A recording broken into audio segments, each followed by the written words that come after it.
tarde, bom dia, boa noite a todos. Sejam bem-vindos ao terceiro episódio da sexta temporada do Bate-Papo sobre Composição. O Bate-Papo é um projeto de extensão do Departamento de Composição da Escola de Música da UFRJ que visa dialogar com músicos sobre questões relativas ao mundo da composição musical. O projeto propõe travar um diálogo com músicos de diversas vertentes, tanto da música de concerto, do jazz, MPB, sem restrição estética. Os vídeos dos bate-papos dos 5 anos anteriores, 2020 a 2024, e desta sexta temporada, 2025, estão disponíveis no nosso canal do YouTube. Inscreva-se e ative o sininho para receber notificações sobre os próximos programas. Os programas de 2023 em diante estão disponíveis também em formato podcast no Spotify, na Apple, dentre outras plataformas. A equipe que realiza esse projeto é formada por mim, Liduino Pitombeira, pelo professor Ian Wagner e pelo compositor extensionista Ítalo Spinelli, que está com a gente hoje aqui. Temos a honra de receber compositor, instrumentista, pesquisador e professor Luigi Landini para falar sobre sua obra musical, suas pesquisas, atividades de ensino em música e sobre as perspectivas no âmbito da composição. O Ítalo vai ler a tua biografia, que vai estar também na descrição do YouTube, e já vai fazer a primeira pergunta. Tá? Ok. Seja bem-vindo, Luiz. Muito obrigado também por eu estar aqui, pelo convite de estar aqui. Prazer. Bom, Luiz Antônio Landini, compositor e instrumentista, piano e shakuhachi, nascido na cidade do Rio de Janeiro, é professor nos cursos de graduação e pós-graduação na Universidade do Estado de Santa Catarina, em Florianópolis, onde se dedica às atividades de composição, performance, ensino e pesquisa. Bacharel em piano pela Universidade do Rio de Janeiro, Unirio, mestre em composição pelo California Institute of Arts, CalArts, e doutor em composição pela Universidade da Califórnia de Santa Bárbara. Realizou o estágio pós-doutoral no Center for Research Art Technology da UCSB em 1999 a 2001. Recentemente, em 2023 e 2024, realizou o estágio pós-doutoral junto à professora Carol Gubernikoff, na Universidade do Rio de Janeiro. E na qualidade de Japan Foundation Fellow, realizou pesquisa junto ao Heigakusha Gagaku Ensemble em Tóquio e a Kyoto City University of Arts, em Kyoto. Destacam-se entre as recentes performances de sua música Axis Mundi, para orquestra de cordas, estreia na Bienal de Música Brasileira Contemporânea de 2021, Santuário de Baleias, para saxofone soprano e orquestra de cordas, estreia na Bienal de Música Brasileira Contemporânea de 2019, e a obra eletroacústica A Casa, para shakuhachi e meios fixos, lançada em CD do mesmo nome em 2019, com apoio parcial da Fundação Catarinense de Cultura e o Prêmio Elizabeth Anderle de 2017. Sua pesquisa envolve o estudo interdisciplinar das temporalidades musicais circulares e espirais, e das relações entre conteúdos não modernos e poéticas composicionais dos séculos XX e XXI. Com o imaginário, pensamento mítico, simbologia arquetípica, sua pesquisa está publicada em periódicos acadêmicos tais como Perspectives of New Music, nos Estados Unidos, Gaudeamus Music Week, na Holanda, Permuse, Opus e revista Vortex, no Brasil. Irlandini estudou composição com Hans Joachim Kohlreuter, no Rio de Janeiro, Franco Donatoni, na Itália, Stephen L. Mosco e Brian Fernihal, na Califórnia. Bom, para começar com as perguntas, fale um pouco sobre sua carreira como compositor, desde o início de sua formação, pontuando fatos, professores, compositores, experiências que considera fundamentais para a construção de sua própria voz composicional. Uma pergunta bem ampla, né? Nossa. Mas vou tentar resumir, né? Porque tem muita coisa para contar ali, talvez. Então, a questão da composição, né? Eu levei muito tempo para resolver que eu ia ser compositor, para assumir que era a composição que eu ia me dedicar mais do que outras coisas, né? E vivia um dilema bem longo, assim, entre ser pianista ou ser compositor, né? Então, eu toco piano desde pequenininho mesmo, tipo 3, 4 anos, né? E eu tinha piano em casa, minha mãe ela não era uma musicista profissional, mas ela cantava canto lírico e tocava no piano, tocava Schubert, cantava junto, e depois no violão ela cantava música popular, e, enfim, então essa parte musical veio dela, né? Meu pai era pintor e não cantava nada, nunca vi ele cantar. Mas então, a questão do piano, né? O piano estava lá desde sempre, e eu cresci tocando piano, mesmo sem saber o que eu estava tocando, estava improvisando, né? E a vizinha era uma professora de piano, vizinha de parede, assim, do mesmo andar. E aí eu tive umas aulas com ela, mas era muito criança, não queria estudar nada, e só tirava 0. Enfim, aí eu parei de estudar e só voltei a estudar depois, mais tarde, com adolescente, já com 16 anos. Voltei a estudar com a Nereida Nogueira. E a partir daí, bom, e aí tive também alguns cursos de estudos de harmonia, teoria musical particular, né? Com a Nereida também eu fiz muita teoria e tal. E depois... Tudo no Rio, isso, né? Tudo no Rio, Eu nasci aqui mesmo. Então, eu comecei a estudar com o Luiz Henrique Senise, depois da Nereida, e foi fantástico estudar com ele, né? Óbvio. Me tirou a opção de tensões que eu tinha no piano, e aquele gosto, assim, por Ravel, que a gente tinha, né? Enfim, e aí isso já foi na época em que eu ingressei no curso de composição da UFRJ, né? Mas ao mesmo tempo eu fazia uma outra faculdade. Eu não vou contar essa parte da minha do colégio, onde eu comecei a estudar engenharia na PUC. Não vou passar por essa parte porque eu sou muito detalhe demais. Estudou engenharia também? Né? Fiz quase um ano de engenharia na PUC. Daí eu saí, mas eu acabei fazendo aquele curso de processamento de dados, né? A gente está falando aqui de 1980, tá? Sim. 79, 80. Então, eu fiz esse curso porque eu fui obrigado. Meus pais falaram, você tem que fazer um curso decente. E aí eu peguei o mais curto que tinha, que era, na verdade, um curso de tecnólogo, né? Não era nem curso de... Enfim. Mas, ao mesmo tempo, eu estava na UFRJ estudando composição e não estava gostando nem um pouco. Aí pedi transferência para a Unirio, apesar de eu ter tido excelentes aulas lá, né?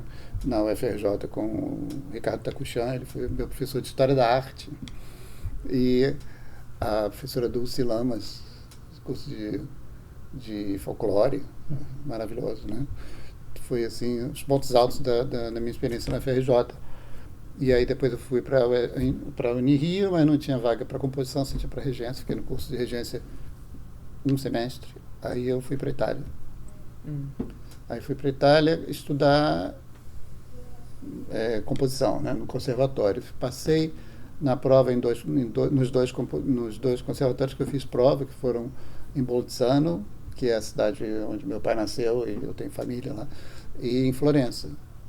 Mas eu escolhi ir para Florença, porque eu não queria ficar muito perto da família.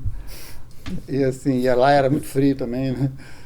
Então, fiquei um ano em Florença estudando composição, contraponto, aquelas coisas básicas assim, e eu resolvi voltar depois de um ano, porque estava muito sozinho lá e achei o estudo muito acadêmico e eu não queria estudar contraponto e eu queria compor música dodecafônica. E foi o projeto que eu fiz lá foi, na verdade, essa primeira música atonal que eu fiz, que chama-se Fragmentos, e que foi estreada na Bienal em 1983, quando eu voltei, né?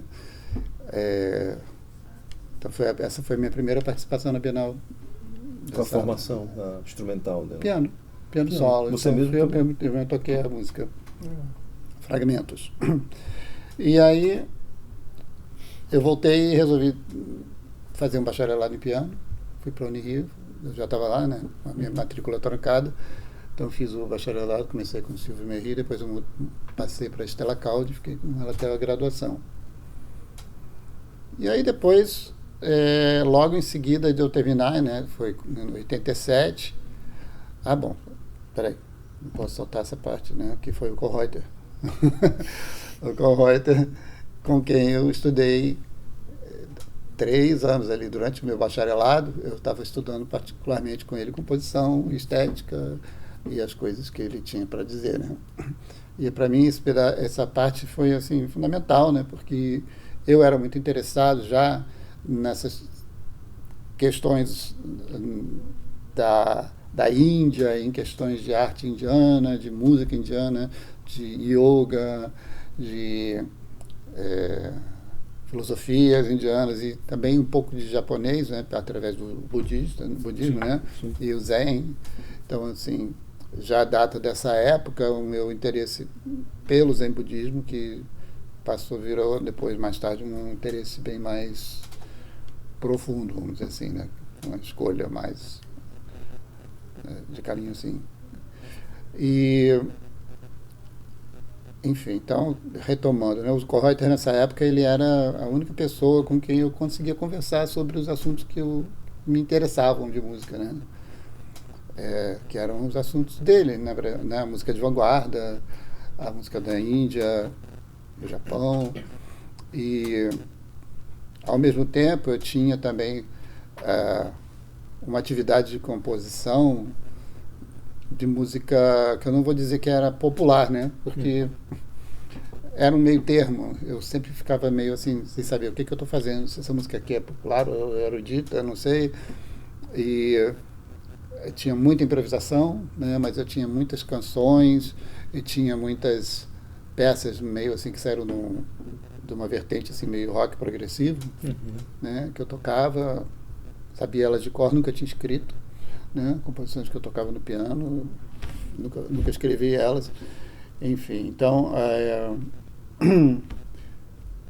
teve essa parte toda que era meio contemporânea e para mim era um conflito eu ter uma vontade de compor música de vanguarda, moderna, e ao mesmo tempo estar compondo essas canções que tem o que era essa música? Era modal, era Sim. melódico, né?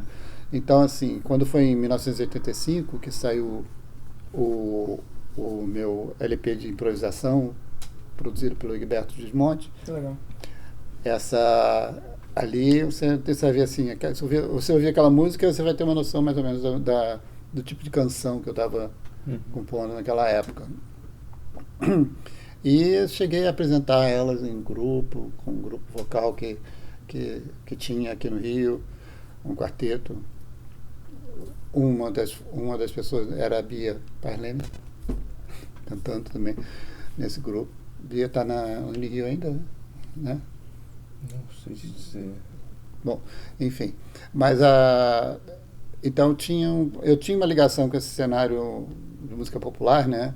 Por exemplo, a Clara Sandrone também tem uma canção minha no disco, na primeira canção do primeiro LP dela. Texto é seu minha. também? Não, o texto é da Luciana Sandrone, a irmã dela. Então, ali tem uma canção que foi gravada, né?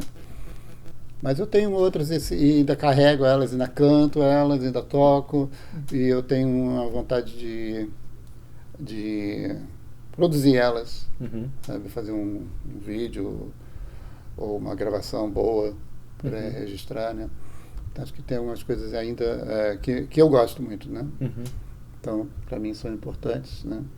E isso tudo tem a ver com essa questão, né? Que não sei se era eu que tinha essa questão ou se essa é uma coisa que também é imposta em cima da gente, que é da criatividade, né? E de você ter que assumir uma identidade criativa única. Então, passa a ser um disparate você ter um trabalho de música popular e uma linha de trabalho que é erudita e uma linha de trabalho que é metafísica e a outra que é bem da emoção. Sim. Né? Então, assim, isso para mim foi sempre causou muito dilema. Eu acho que eu sou de Gêmeos, deve ser por isso que eu gosto de tudo, né? Eu sou de Áries, sou desse jeito também. Hein? Eu sou de Áries e sou desse mesmo jeito. Áries, né? Nesse Pois maior é. conflito. Então, hoje em dia, né, do alto da minha idade de hoje, eu posso dizer, eu não estou mais nem aí. Eu acho que tudo que a gente faz, a gente tem que abraçar do mesmo jeito e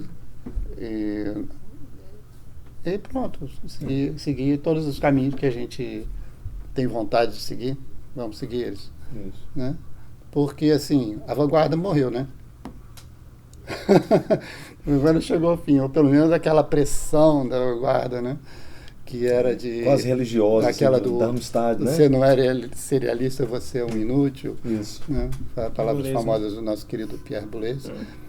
E, então, esse tipo de mentalidade, para mim, agora, depois caiu a ficha. Não, isso tudo é exercício de poder, que não tem a ver com a expressividade do ser humano. E, para mim, eu acho que a minha relação com a música, ela não é uma relação de... Vou até arriscar dizer isso de uma maneira meio chocante, assim, é mais uma relação de amador. De amador no sentido de quem ama. Isso. Né? Não é de quem eu sou profissional e por isso eu faço e recebo o meu ganha-pão, o meu dinheiro. Então, isso é ser profissional. Não acho que isso seja ser profissional. E também acho que ser amador não significa que você vai ser um inepto. Uhum. Né? Pelo contrário. Acho que... E aí preserva, né? Preserva essa coisa que é muito profunda, né? Na pessoa que tem a inclinação artística, né? Que é a expressão de várias coisas, né? Não precisa ser só a expressão do eu, nem do ego, a expressão de outras coisas, né? Inclusive de perder o ego. Tá, eu acho que eu me desviei um pouco da resposta, Não, né? mas foi interessante. Aí você está aí em 1987, né? Sim, Terminando terminei lá no Rio, fui para a Itália, de novo para a Itália. Itália? E aí fui estudar com o Franco Donatoni. Eu saí do Brasil com essa ideia, vou estudar com ele, mas eu não sabia quem ele era. Né? A minha ideia, na verdade, era estudar com o Gheorghi Ligeti, para quem eu escrevi uma carta, falando que quero estudar com você, como é que eu faço? E ele me respondeu, dizendo que ele não faz porque eu vou me aposentar e não vou mais dar mais aulas. Então, mas tem o Franco Donatoni na Itália, que é o melhor professor de composição da Europa. Aí eu falei, bom, então tá, se ele disse, eu vou, né? Enfim, a música do Donatoni, muito interessante, completamente diferente da música do Ligeti, né? E o Franco Donatoni também foi uma pessoa que me acolheu muito generosamente. E eu estudei com ele um ano inteiro, né? E depois em 2 cursos de verão na Academia Chigiana de Música em Siena. Né? E aprendi muito com ele, né? Toda a questão da escrita. Ele era um desses compositores de vanguarda, mas ele também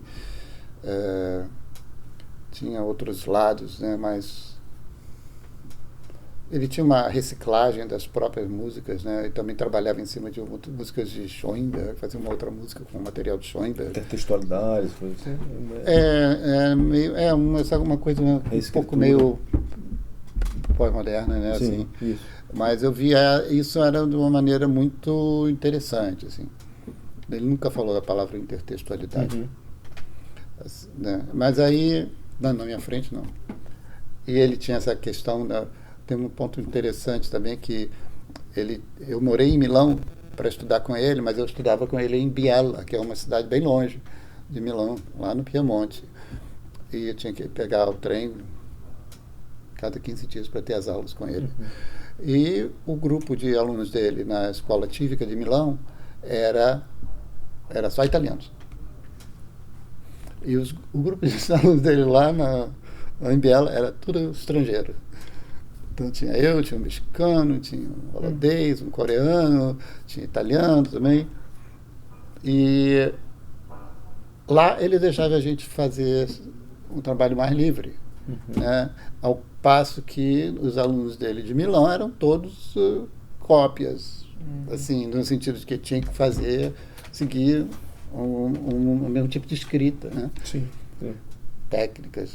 Ele fazia escola, ele estava interessado em fazer escola com os italianos. Entendi. Né? E para mim, graças a Deus, eu não fiquei na escola típica. Todos eles ali são meus amigos, né? Aquele pessoal ali de Milão. Mas eu preferi realmente ter estudado com ele lá, porque eu não ia ter dado certo se ele impusesse técnicas, sabe? Sim. O formato era você e ele ou era todo mundo? Era como masterclass, tipo masterclass. Você passava o dia inteiro lá fazendo aula. A gente saía para almoçar, voltava, continuava tendo as aulas. E era profundo o negócio, era bem, bem intenso, né? Depois, quando chegava a hora do trem, a gente voltava. Voltava todo mundo para Milão. O Donatori dava aula na Itália toda, né? Na Academia Santa Cecilia, em Roma, na Chigiana, em Siena, lá em Milão. Ele era o professor na Itália, né? Naquela época. E aí depois, no meio disso tudo, eu acabei conseguindo uma bolsa de estudos do CNPq para estudar na Califórnia. Por isso eu fui parar na Califórnia. E aí já foi composição? Aí já era mestrado em composição no Cal Arts, onde eu estudei com Stephen Moscow. E ali, por que o CNPq me deu essa bolsa? Porque eu tinha pedido essa bolsa para estudar na Itália. Mas a resposta foi: gostamos muito do seu currículo, mas na Itália você não vai conseguir fazer o seu plano de trabalho, de pesquisa, que era um plano de trabalho que tinha a ver com música indiana, com música japonesa. Né? E na Califórnia tinha como estudar música indiana, assim como música indonesiana e música africana, no Cal Arts, com professores da Índia, da África, nativos mesmo, né? Nativos lá de Gana, né? Sim. E da Indonésia tinha tanto gamelão javanês quanto gamelão balinês. E o professor de gamelão javanês era um super maestro, né? Wazitotiningrat, é o nome dele. Pachokro, é o apelido, Pachokro. Era um cara de 80 anos lá, que parecia que tinha 60. Então eu toquei muito no gamelão javanês, no grupo de música africana também, e naquela época eu comecei a estudar tablas, né? Tabla, que é a percussão do norte da Índia. E compondo. Né? E aí o doutorado veio logo em seguida? Aí, não veio logo em seguida. Doutorado depois que eu terminei o mestrado, eu voltei para a Itália, porque a Isabela, minha esposa, a atual esposa, ela estava lá estudando teatro e fazendo parte do Teatro Tascabile de Bergamo, e aí ela estava fundando o próprio grupo de teatro, assim, bem na linha do Terceiro Teatro, Eugênio Barba e grupo Odin Teatret, bem ligado nessa tendência, assim. Então eu voltei para a Itália porque a gente estava junto, né?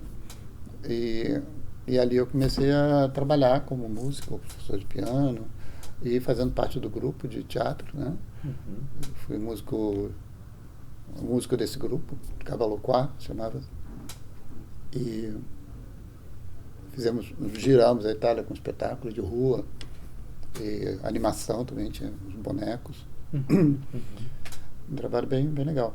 E a composição, ali naquele período, eu estava mais estudando, que tinha um projeto que eu só fui terminar realmente no doutorado, um projeto de uma composição que tinha a ver com a ideia de sacrifício conforme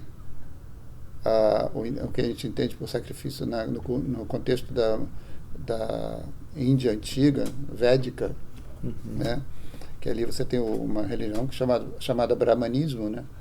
E essa religião, naquela época, na época dos Vedas, era toda ela em cima de uma cosmologia do sacrifício.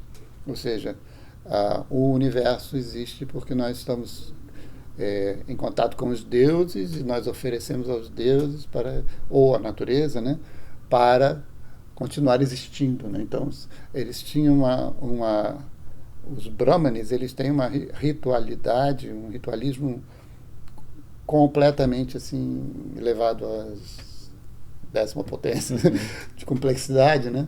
E eles acreditavam que se eles parassem de oferecer os sacrifícios, que o sol não ia nascer. Né? E, enfim, então tem toda uma questão, daí surge essa minha ideia de cosmologia da música, que é essa relação com a criação, né? A criação do universo. E o sacrifício nada mais é do que entre aspas, assim, um mecanismo cosmológico de manutenção do mundo, né? E eu queria entender melhor essas regras e compor uma música que fosse assim, entendeu? Que tivesse isso como princípios formativos, códigos formativos, né? E acabei conseguindo fazer isso. Foi a minha peça de doutorado, que eu terminei em 98. Então, nessa época que eu estava na Itália, trabalhando com teatro, eu estava realmente lendo muito sobre todas essas coisas, né? Eu estava considerando mais, juntando mais dados, né? Para uma coisa que depois, quando eu fiz meu doutorado, eu consegui desenvolver musicalmente mesmo. A gente já pode entrar nesse assunto da pesquisa e interação com a composição, que eu acho que você já começou a falar. Né? Já comecei, porque nessa época, né, eu até tinha apresentado o CNPq como um elemento de pesquisa, né, mas era, lá na época do mestrado, mas era uma pesquisa assim, como é que funcionam essas músicas de outras culturas, né? E atualmente, então, assim, desde que eu me tornei professor na UDESC, em Florianópolis, eu iniciei logo um trabalho de pesquisa que visava aprofundar e produzir literatura em cima do pensamento e da música de dois compositores, o Carl Reuter e o Giacinto Scelsi. O Scelsi também foi uma pessoa que eu procurei para estudar com ele, né? Mas no ano que eu cheguei na Itália, ele morreu. Né? Eu falei com ele pelo telefone em 88. Quero estudar com você. Você conhece a minha música? Conheço. Mas eu estou doente, muito doente. Não vou poder te dar aulas. Então, tudo bem. Eu já estava engrenado com o Dom Antônio, né? Mas não teria não teria escolhido, né, um ou outro, né? Teria ficado com os dois. Enfim, já Scelsi e Dom Antônio são dois universos completamente diferentes, né? Mas a pesquisa, então, voltando à pesquisa, que não é a atual, né? A atual agora já desviou um pouco mas o assunto é sempre o mesmo, né? É uma música que tem vamos dizer assim, ela não é mais só ocidental, né? Ela está informada por ideias, técnicas, falei ideias para não dizer filosofias, né? Mas também não quero dizer ideologias, porque não é. Então, mas, né? Tudo que é ideia é ideologia, né? Isso aí. Então, que vem de um mundo muito, muito antigo, né? Muito, muito antigo. E não europeu. Então, essa questão eu acabei formulando o núcleo da minha pesquisa como sendo o estudo de conteúdos antigos e não europeus na composição contemporânea. Que, na verdade, é antigo e não europeu. Eu até escrevi um artigo sobre isso, que está publicado num livro de pesquisa em música do CNPq, Dampon, aliás, desculpa, editoriado pela Lia Thomas. Lia Tomás. Yes. E chama-se são conteúdos não modernos. E aqui a gente vê bem a questão, né? Porque a modernidade sempre chega para lá nesses conteúdos que não são dela, né? Tudo que era antigo passou de moda, virou demodé, virou arcaico, virou isso, aquilo. Né? E a modernidade tem as suas preferências, né? Tem a preferência do novo, principalmente, né? Aquilo que é absolutamente novo, então a gente tem que... Constantemente novo, né? Constantemente novo e também tecnicista, né? No fundo, tecnológico, tecnicista. Então, a vanguarda era um caso mais agudo disso aí, né? Dessa questão. Então, ela era muito combatido que algum conteúdo, né? Imagina, um compositor europeu escreveu uma música com conteúdo africano no meio lá, um ritmo africano, né? Ia ser chamado de pastiche, foi, né? Então, todos os compositores que no início do século XX tinham esses interesses, eles ficaram à margem, né? Eles nunca conseguiram realmente ser aceitos pela música nova, né? Mas a música nova foi se modificando, né? Então você vê até o próprio Ligeti, né? Ele não pegou os ritmos exatamente, né, da África Central, mas ele pegou uma maneira de pensar ritmos que pelo menos foi a descrição feita, né, pelo Simha Aron dos ritmos das vocalidades dos pigmeus da África Central, né? Então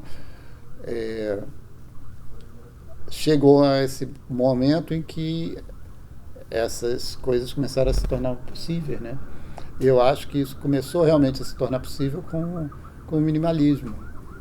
Quando o minimalismo surgiu, ele abriu a porta assim para o moderno não é o único mais. Porque o que tinha a ver o moderno com o não minimalista, né? Com o minimalismo? O moderno era quase que por definição aperiódico, né? Música aperiódica, né? Ou seja, que não tem repetição, que tem um mínimo de repetição, ou que, né, não... Então a gente fala de aperiódico, eu estou pensando no aquele belga. Que escreveu como é que chama? Tem A Apoteose de Rimbaud, né? Sim. Eu esqueci o nome dele. Vai voltar o nome dele. Henri Pousseur. Ele que fala muito do aperiódico e realmente ele veio o centro daquela música, né? Aquela música pós-weberiana e depois a mesma música de massas, ela é aperiódica. Assim, tem uma coisa que é muito fascinante, incrível, né? Eu adoro isso tudo. Mas o minimalismo veio com a repetição, a reiteração imediata ali, né? E o Steve Reich, principalmente, né, que fez essa ponte com a música de Ghana, trouxe ela de uma maneira completamente diferente, né? Ele fez uma música diferente a partir de princípios rítmicos que ele estudou em Ghana. Então, esse é o tipo de relação, né, vamos chamar de intercurso com essas outras culturas que eu acho que são frutíferos para a gente, que são não você chegar lá e roubar ou se apoderar ou se apropriar de coisas e elementos muito concretos e fazer uma música que você vai chamar de sua, né? Mas não é nada disso, é justamente você ter esse conhecimento, né? Essa conhecência dessas outras culturas, né? Em compreender elas, assimilar elas, e aí nesse sentido você está realmente se apropriando, e é uma boa apropriação, né? Porque a gente tem que fazer tudo aquilo que a gente tudo aquilo pelo que a gente se interessa, né? Então quando você faz ele seu, você assimilou ela sem aquela coisa externa, né? Ela deixa de ser externa, né? Ela passa a se tornar sua, parte de você, né? Então e aí você vai criar uma coisa que é outra, é nova, não é uma imitação daquilo, né? E é esse caminho que eu tento seguir tocando shakuhachi, né? O shakuhachi é a flauta de bambu zen budista, que é um instrumento musical, né? E é um instrumento, então você vai falar, mas você acabou de falar que não pode usar coisas concretas. Não foi isso que eu disse. né? O instrumento é uma coisa concreta, né? Mas o instrumento é o que é? É um instrumento, é aquilo que serve para fazer alguma coisa, né? E eu, a passo que eu vou então aprender aquela coisa para a qual ela realmente serve, que é o repertório tradicional, mas eu vou também fazer essa coisa, fazer a minha música. Esse instrumento vai funcionar para tocar a minha música também, né? Então, eu não vejo problema nisso, assim. Tem muita gente que diria, mas você aí está copiando a sonoridade, está copiando, está pegando o instrumento e usando. Eu não acho que eu esteja simplesmente usando nada. Você assimila também outros aspectos da cultura, né? Não é só a música, talvez. Não, acho que tem literatura, pintura. Tem toda uma imersão, né? Uma imersão, né? Na cultura mesmo. Isso.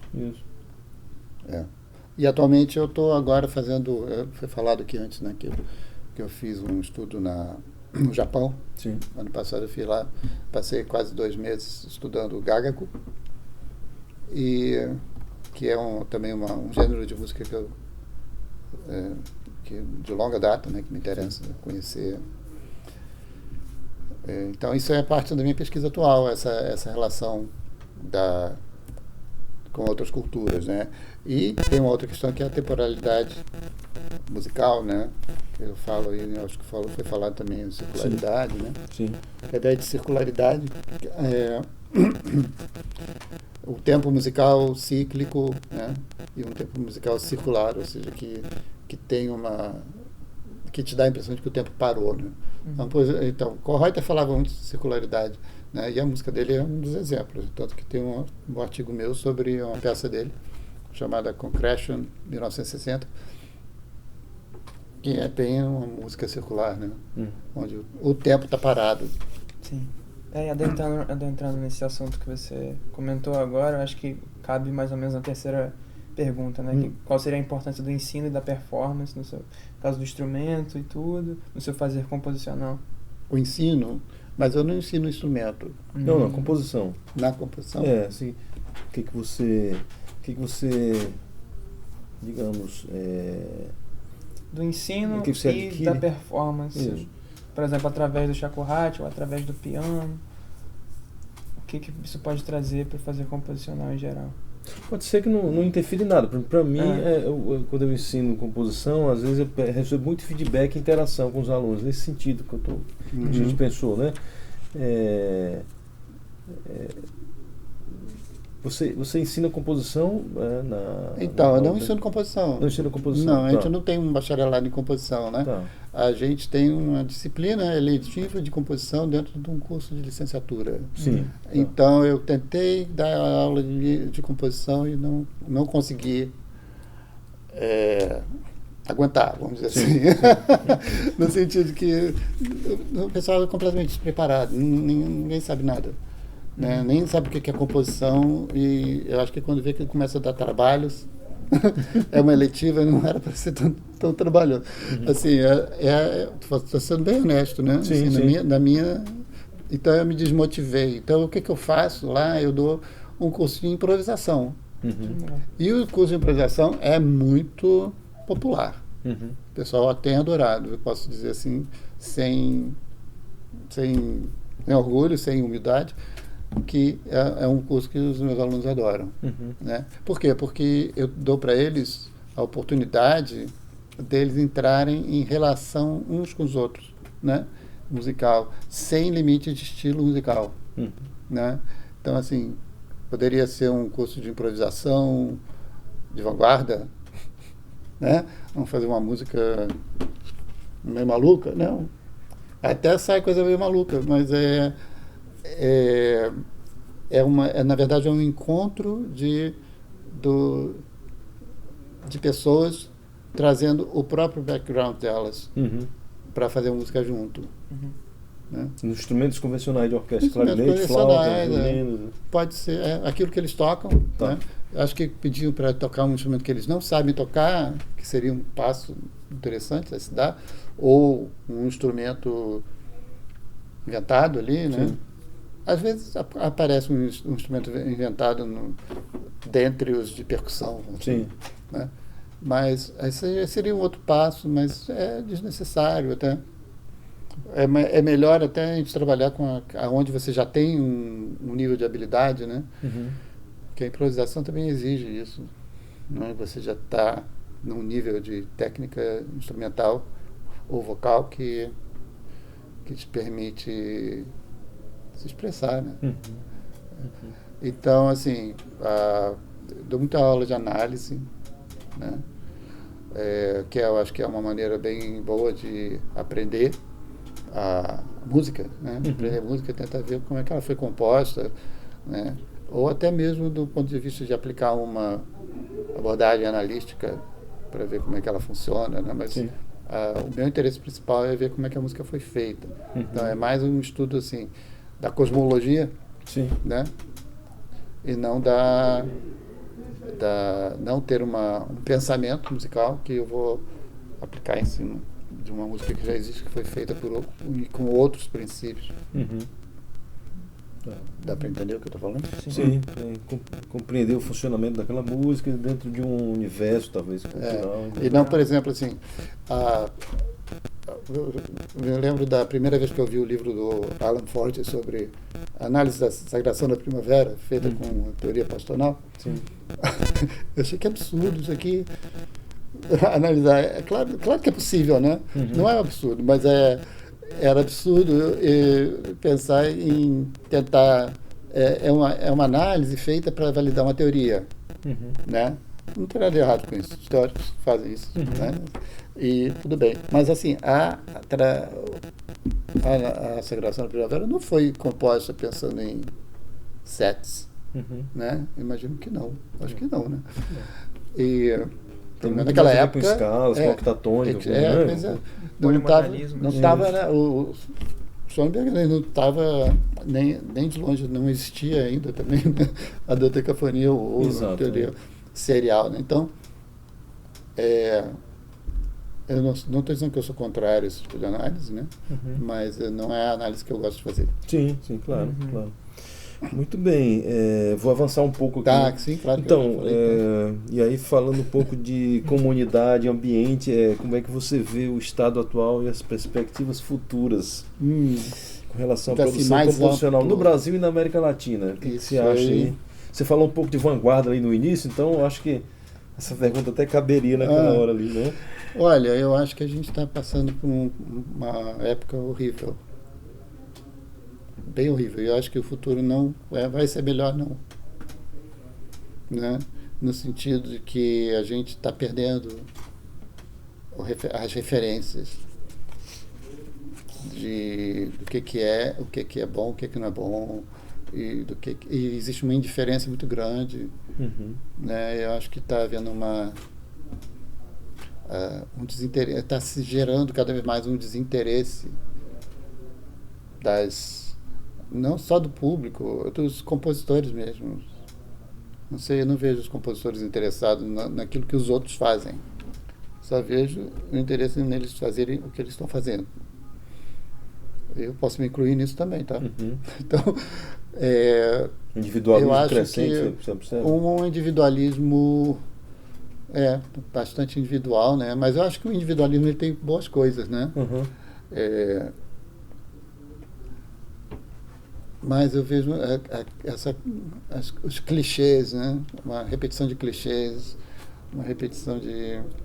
Então, eu não vou nem começar a falar daquela coisa que você falou antes, ali, da intertextualidade. Sim. Sei que você gosta. Mas, eu acho que a intertextualidade foi distorcida. Porque a intertextualidade sempre existe, né? Não é impossível você compor uma coisa que não tem alguma relação com outra. A Cristela fala isso, né? Tudo vem de... Né? Mas você forçar uma intertextualidade para mostrar, olha, minha música tem intertextualidade.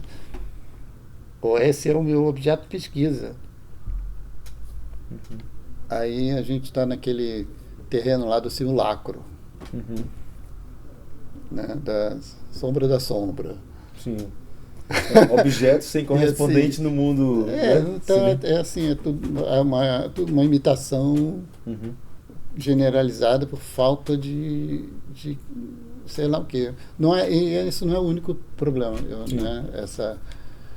Essa coisa. Então, acho que, por exemplo, acho que o mundo tecnológico está estragando muito tudo. E o que ele está propondo, o que está se propondo de novo no tecnológico, eu não sei. Ainda mais agora com inteligência artificial, fazendo coisas por mim.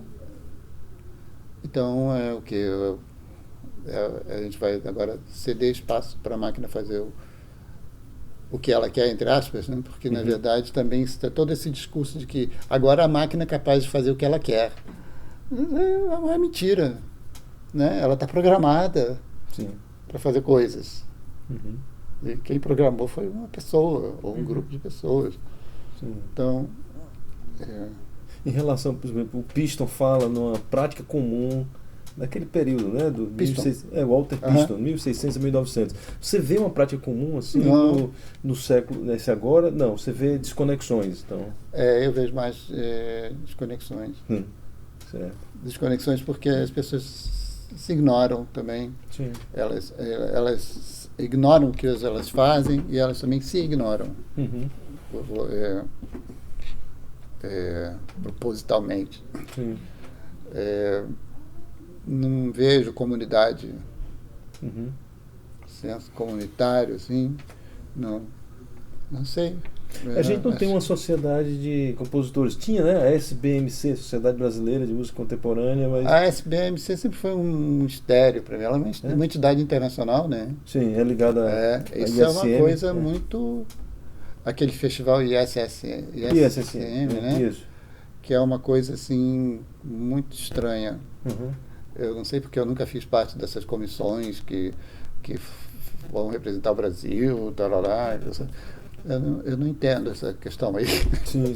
Eu sei que ela é uma coisa de poucos para poucos. Quando ela se forma, né, pelo menos no passado, não sei o que está acontecendo atualmente nesse sentido. Não sei se tem alguém tentando recuperar uma representatividade do Brasil nessa sociedade internacional. Porque a última vez que eu olhei para esse assunto, não tinha Brasil no meio. Não tem, porque a gente não tem uma sociedade que é filiada a ela. Né? Pois e para se filiar, você tem que pagar um dinheirão. Exato, E eu não sei como é que é. Eu até olhei como é que era. Então, assim, eu já fiz submissões individuais minhas, mas submissões individuais não sei se funcionam também. Né? Muito bem. Acho que podemos falar um pouco do repertório. Se você pudesse falar... acho que a pergunta era sua, eu vou falar. Seria primeiramente sobre a obra Santuário de Baleias. Tá. Então, Santuário de Baleias na verdade, o motivo pelo qual eu estou aqui, né, que a gente vai falar sobre ela amanhã e depois. Ela é uma peça de 2016 para saxofone e soprano e orquestra de cordas, né? Foi estreada em 2019. Eu estava correndo para na composição, para submetê-la na Bienal de 2017, mas não consegui terminar. Aí, tudo bem, eu escrevi outra peça, e aí depois, quando chegou a outra Bienal, eu submeti e foi maravilhosamente bem tocada, né? Sim. Pelo Carlos Gontijo e pela Orquestra Sinfônica da UFRJ, com o Thiago Santos. Então, fiquei muito contente com essa peça, com a performance dela. E ela nasce dessa ideia de pensar... ela é o que eu chamo de temporalidade espiral, né? Por quê? Porque ela vai acontecendo e cada vez que ela vai repetindo a própria estrutura, então ela tem uma estrutura cíclica, né? Que quando ela se repete, ela aumenta não só de tamanho, mas como de intensidade, né? E aí, na próxima vez, tem mais intensidade ainda, né? Sempre naquele, vamos dizer assim, desenvolvimentos cada vez mais densos e mais longos, né? Então, isso é o que eu chamo de uma espiral em expansão, né? Mas eu compus também outras peças que são o contrário. Ela já começa muito intensa e depois ela vai, vamos dizer assim, acalmando, né? Porque, então, me atrai muito a espiral como processo criativo, né? No sentido de você ver acontecer na natureza, né? Sim.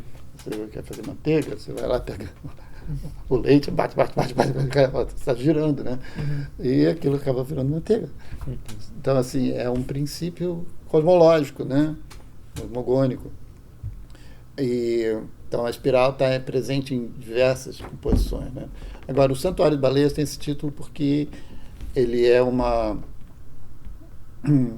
dizer assim, uma imaginação que eu tenho sobre os oceanos, de que os oceanos são santuários de vida, da vida. Deveriam ser santuários da vida, né? E, em vez eles são, a gente está cada vez mais tirando a vida dos oceanos, né? Com pesca industrial a nível... Depositando lixo lá. Criando ilhas de lixo, né? Então, assim, tem esse imaginário desse santuário, né? E você pensar, né,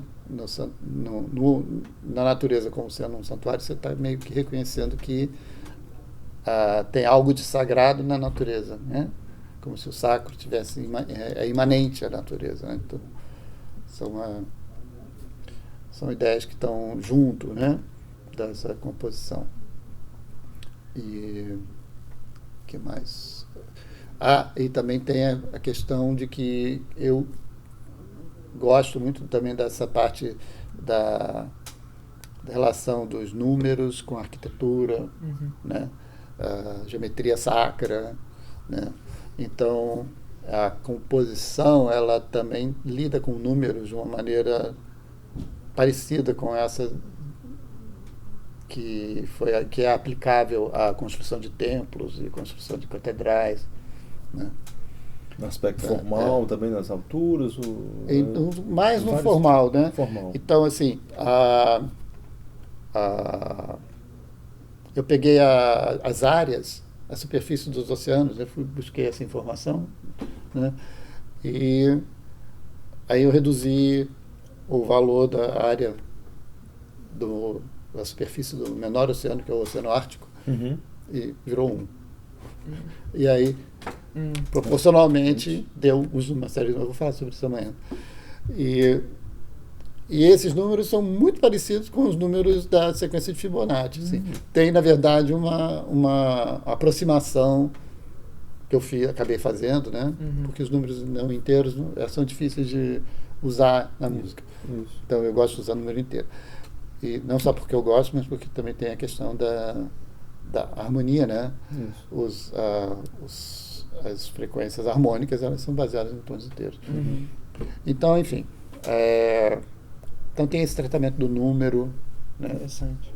Que vem como dado das áreas de superfície dos oceanos. Vejo que tua forma de pensar em música no geral, né?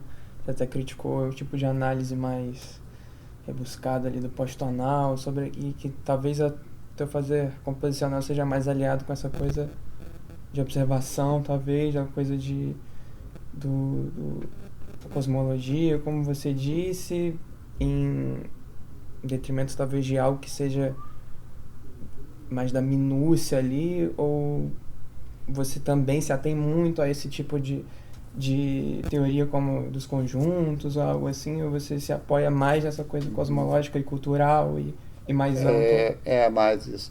Embora tenha um tratamento das alturas, né? Sim. A questão... eu nunca fui um compositor de usar... vou usar o tricórdio X e outro Y, né? Nunca compus assim. Mas é óbvio que eu estou bem atento à qualidade do intervalar que eu estou usando, né? E a seleção dos intervalos, né? Então... Sim. Mas algo mais intuitivo. Não é intuitivo. Ele é mais ligado à questão numérica. Às vezes ela passa pelo número, né? E as proporções da natureza? Proporções numéricas, né? Porque aí passa a haver dizer assim, começou com ritmo, né? Comecei fazendo um tratamento bem numérico do ritmo, baseado, então, criando ritmos silábicos, né, com proporções definidas, 5:3, 2:3, né, onde você tem uma sílaba longa e uma curta, né? Então, Tem um artigo meu chamado Expanded Modal Rhythm, ritmo modal expandido, que descreve essa técnica de ritmo que eu desenvolvi durante o meu mestrado, né? Sim. E que é uma expansão dos ritmos modais lá da polifonia do Notre Dame, né?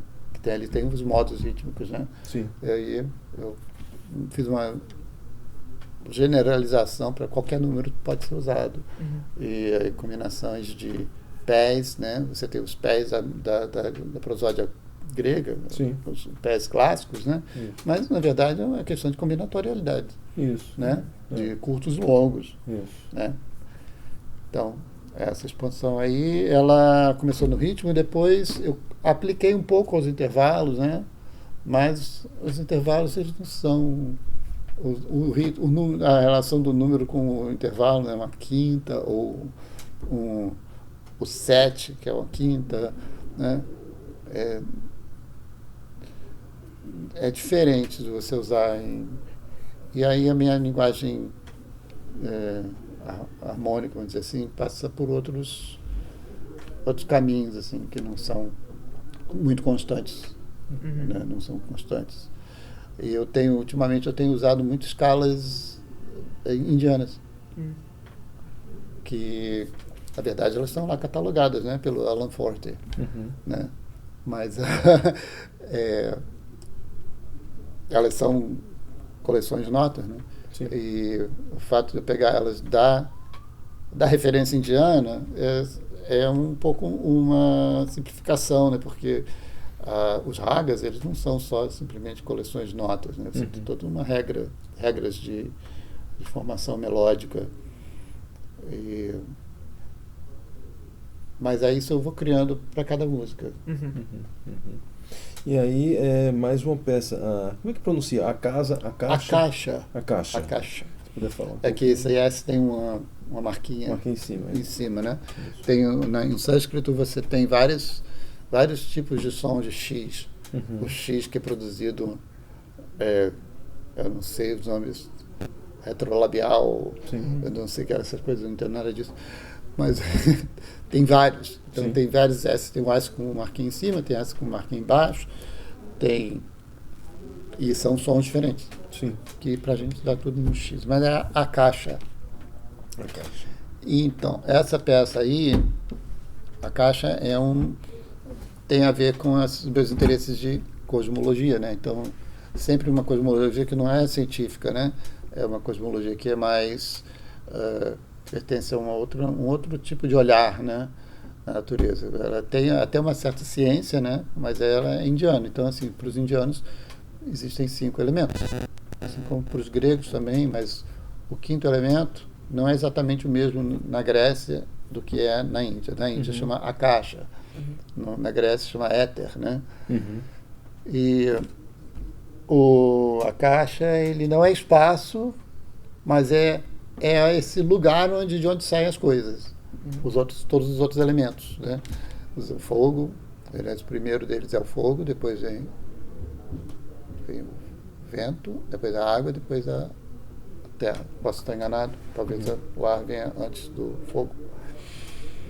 E isso é um assunto cosmológico, né? Os elementos, né?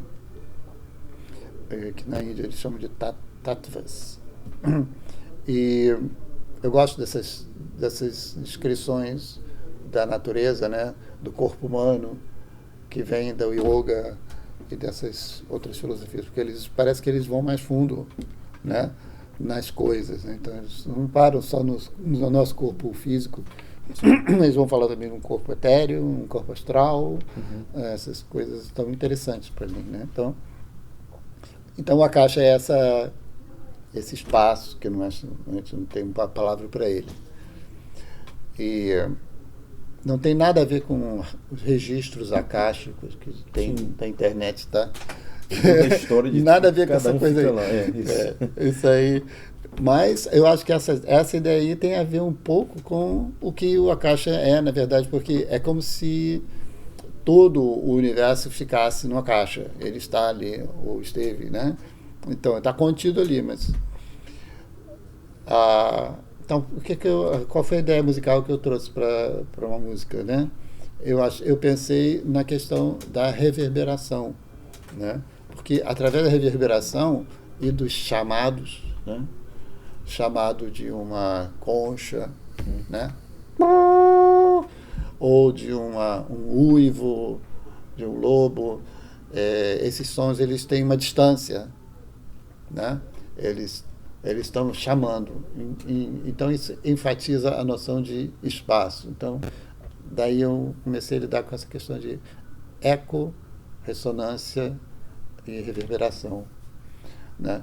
Mas de uma maneira bem não científica, né? Então, assim, eu não sou uma pessoa que tenha estudado acústica, não tenho muita paciência para estudar acústica, também não tenho muita paciência para trabalhar com sons eletrônicos e frequências. Eu já fiz isso, né? No meu doutorado eu tive que estudar C-Music, fiz, e é o tipo de vida que eu não quero ter dentro de um estúdio trabalhando com sons eletrônicos, né?